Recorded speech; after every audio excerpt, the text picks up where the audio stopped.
This is almost unprecedented. We can remember, the 1960s with the assassinations, the Vietnam protests, civil rights, that really tore the country apart. In a much more limited way, the McCarthy era.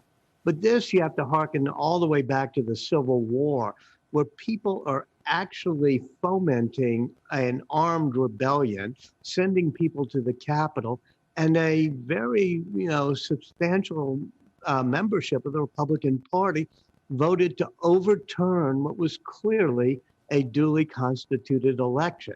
So I think we're in really uncharted territories now, Shep. And at least the optics seem to be getting worse. I mean, we've never seen the Capitol with this kind of security. We know we're coming up on a trial in the Senate, which has to be divisive and partisan. Is there anything in history that might give a nod to how we figure out how to move forward past all this eventually?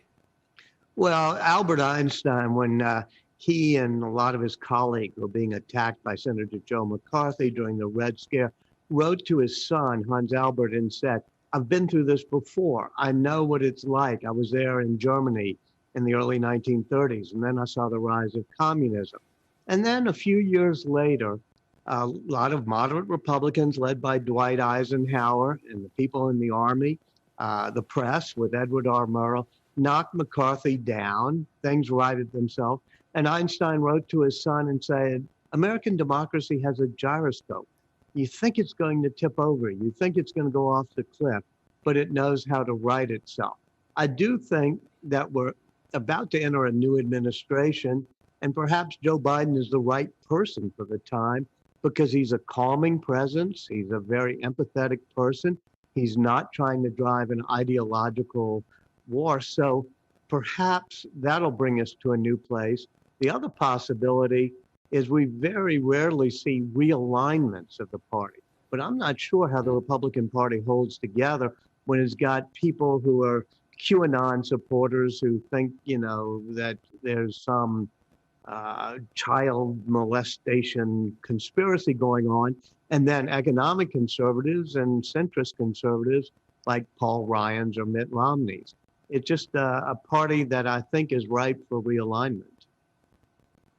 Yeah, it does feel that way. Walter, while you're here, you wrote the Time magazine cover story this week about new vaccine technology and the race to find a vaccine for COVID. How could this mRNA technology change medicine in the big picture? It's huge.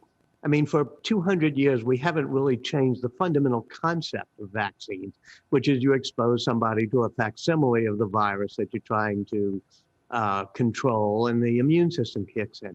These are genetic vaccines. They use either RNA or DNA or a spliced-in gene so that your own cells are creating components of the virus so that your immune system will kick in and do it. So it could be used also against cancer cells. It allows us to determine whatever protein we want for our body cells to create. And it's also connected to what's called CRISPR, which is also an RNA-guided technology, which will allow us to edit the genes of our children.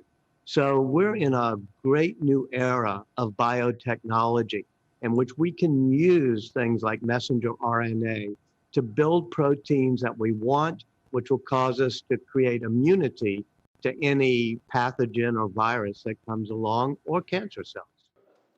Shepard Smith here. Thanks for watching CNBC on YouTube.